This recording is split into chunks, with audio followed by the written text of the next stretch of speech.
आज आपण मुलांच्या डब्यासाठी, सकाळच्या काही गडबडीत नाश्त्यासाठी किंवा प्रवासाला नेण्यासाठी एक 4 ते 5 दिवस चांगले टिकणारे, मस्त लुसलुशीत, मऊसूत असे मेथीचे थेपले कसे बनवायचे ते बघणार आहोत. असे हे मेथीचे झटपट आणि खूप जास्त पौष्टिक थेपले तुम्ही जर बनवून ठेवले की आयत्या वेळेस पटकन खाता येतं, मुलांना डब्याला देता येतं, प्रवासाला सुद्धा नेता येतं. एक 5-6 दिवस न खराब होता अगदी चांगले राहतात.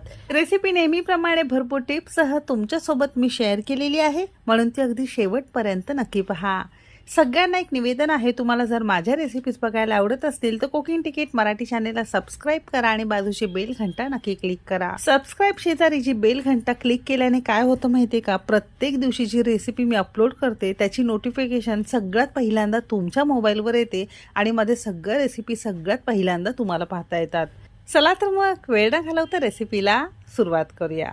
मेथीचे थेपले बनवण्यासाठी पहिली गोष्ट अशी लक्षात ठेवायची